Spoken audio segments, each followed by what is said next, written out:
Good afternoon, everyone. How lovely to see you all. Welcome to the Laidlaw Music Centre once again for this week's Wednesday lunchtime concerts. We've had an extraordinarily busy few weeks of music, and it just carries on. Lots of things coming up, but I would like to draw your attention especially to a very special and unusual concert next week, Thursday. You may have seen this flyer or poster around. And this is a concert of music and poetry, specifically poetry by Vera Brittain and Winifred Holtby, early 20th century poets, authors, social campaigners, and a new score by American composer Eric Starr. It's gorgeous music. I've had a listen on YouTube, music for piano and cello. And that concert will take place here next week, Thursday in the evening. Tickets are on sale now at the Bayer box office. And this will only be the second performance in Europe, in fact, of the piece Between the Sandhills and the Sea by Eric Starr. It receives its European premiere in Oxford earlier next week and then comes here for its second performance. I recommend this one to you very highly. Tamsin Merchant, actor and children's author, will be reading the poetry as well. So it's going to be a super evening if you can join us. This afternoon, we have the second part of our presentation, as it were, today, when our performer Mary-Jannet Leith will give a talk about her research into the music that we're about to hear, which charts the progress of 18th century composers from Scotland and their interactions with musicians of London and further afield. 2:30 in the Gifford Room. It's completely free, so do please stay around. I'm sure you're going to enjoy the music very much, and it will be wonderful to learn more about that. Without further ado, will you please give a very warm welcome to our performers Mary-Jannet Leith and Thomas Allery.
Good afternoon, everyone, and thank you for your warm welcome here this afternoon. It's fantastic to be here.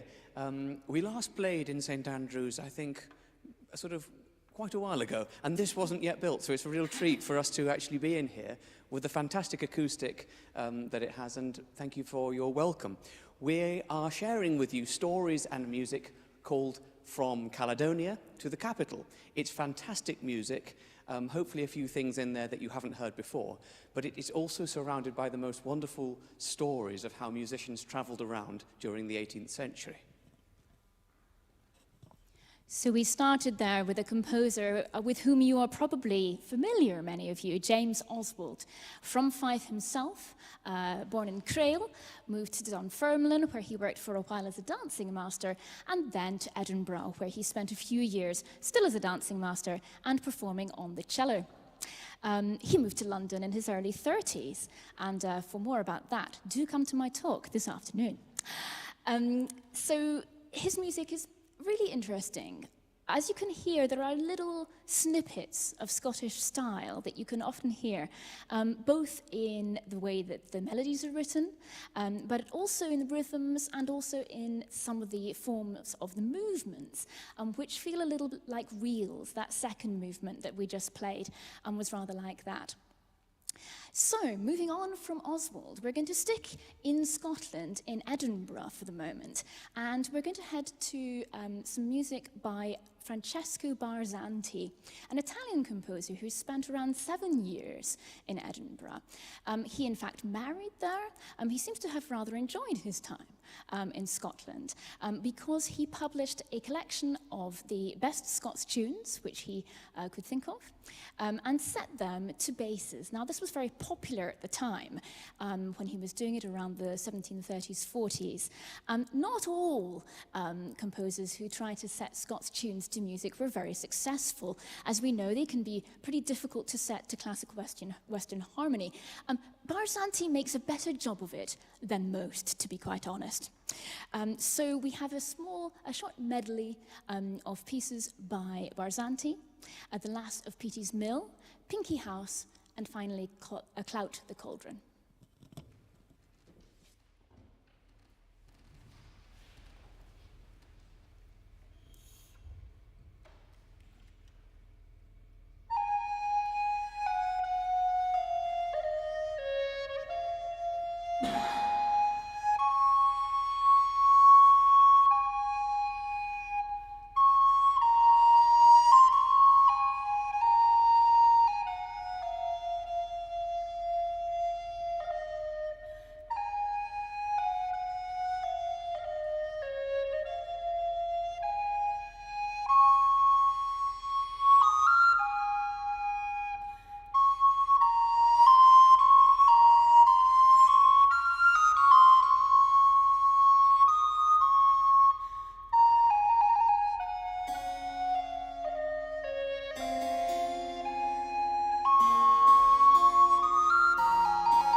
Now we head south, and we head to the Covent Garden area of London, London's theatre district, was then, still is now, and to the Drury Lane Theatre, where we find Oswald's friend, Giuseppe Sammartini. Reputedly one of the best oboe players in London, Handel's favoured oboist, but also, like many oboists at the time, a recorder player, and clearly a very good one. Because there are several sonatas that he writes which are clearly from the range and from the keys intended for the recorder, and it's one of those that we're going to play to you in a moment. Now, there are some other interesting things about Sammartini. He must have known Oswald not only because he played in the Drury Lane Theatre with him, but also because he was a music teacher to Frederick, Prince of Wales, and Augusta, his wife, and also to their children. There are in the accounts, which I was looking at only last week, of Prince Frederick, you can see, and Augusta, you can see all the references to the amounts which Sammartini was paid. Now, Oswald has an interesting connection to this royal couple. Again, for more details, my talk is at 2:30.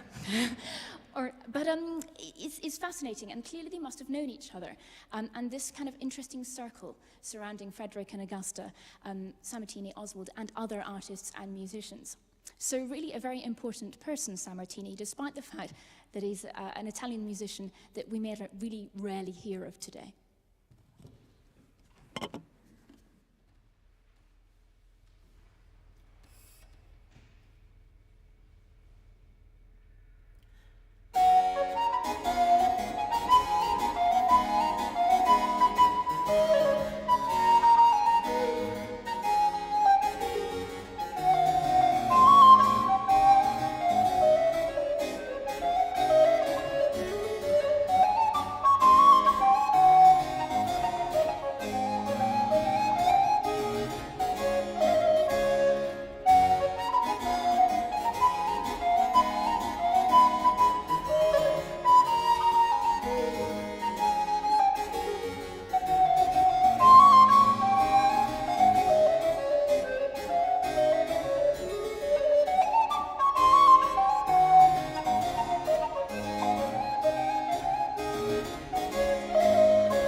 on to two short solo pieces. The first one to be played by Mary-Jannet on solo recorder, and it sounds fantastic with this acoustic in here, and then a harpsichord solo piece.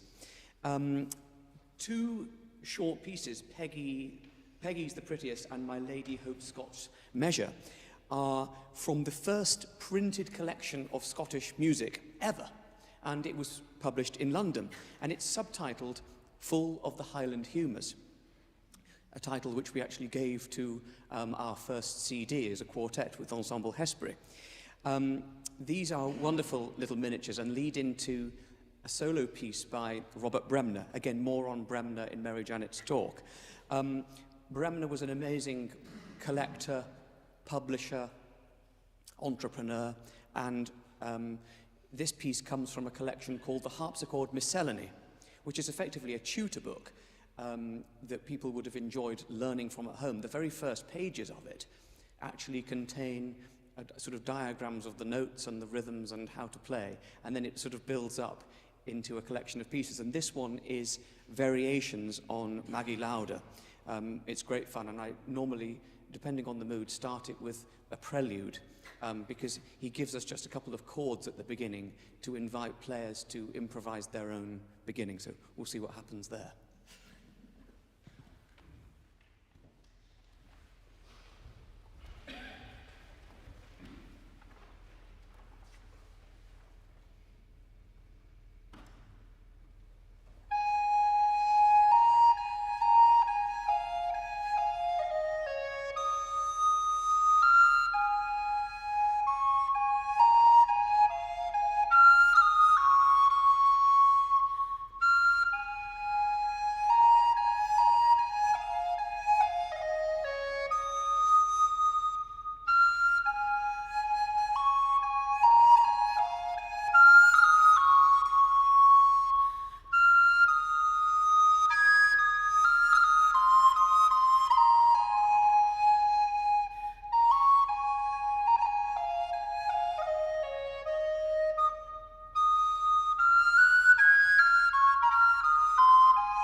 It's so fun and it's different every single time. I guess I always, there was one particular performance recently with the full ensemble Hesperi, and something really irritating, which I won't tell you about in detail, happened just before the concert. And Tom's Maggie Lauder was probably the most impressive and ornate that we'd ever heard it. He took out his frustration on the prelude.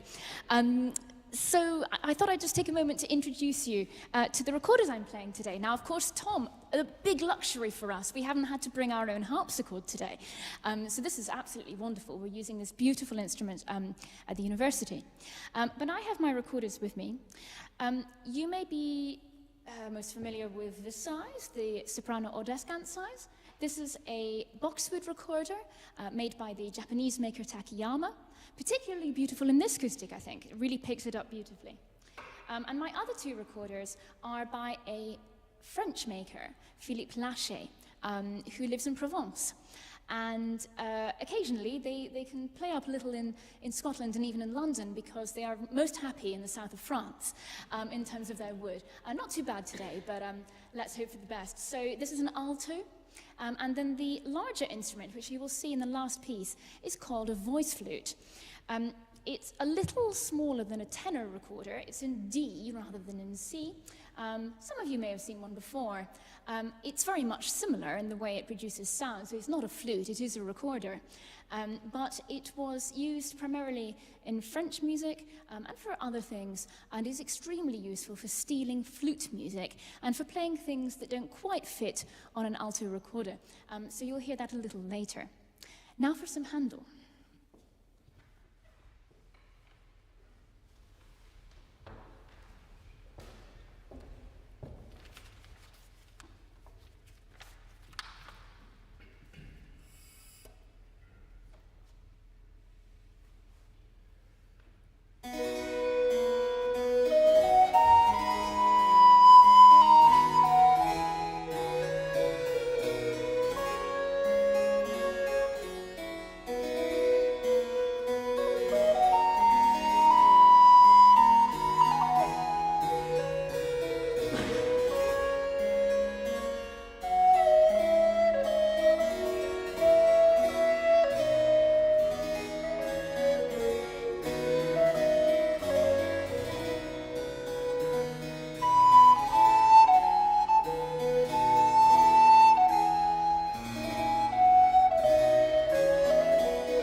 Handel's solo instrument sonatas always feel quite straightforward for the solo part, but extremely not straightforward for the continuo. And one feels often that they're rather vehicles for Handel's own skill at the harpsichord, rather than for the solo instrument, but they're so wonderfully constructed, and just so beautiful and straightforward, and yet, interesting to play. We move on now to a piece by Francesco Gimignani, who, again, an Italian composer, similar to Sammartini in some ways, but he did, in fact, come to Scotland. And it's a rather funny story. So the Edinburgh Musical Society, which at the time in the 1740s was very active, invited Gimignani to come from London so that the orchestra could try out some of his new works. He would bring them with him, and then they all went to the pub. Sounds great fun. And we know this because we have his pub receipts. Held in the archive of the Edinburgh Musical Society, amongst a whole host of really, really interesting bits and pieces. So we know what they drank, what they ate, and it altogether sounds like a fantastic evening. So Gimignani visited Edinburgh and Scotland at least once, whether more, we don't know. But he was inspired by Scottish music throughout a lot of his career. And he felt that Scottish melodies were second to none. And he took several and incorporated them into some original trio sonatas of his own. And they are typically pretty difficult. They're very violin-y, though they do fit on the recorder, with variation sets that get harder and harder. So we're going to do two for you today in a little set. The first is Old Bob Morris, and then followed by a slightly more chirpy number, Sleepy Body.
on to James Oswald for our final piece in this lunchtime's programme.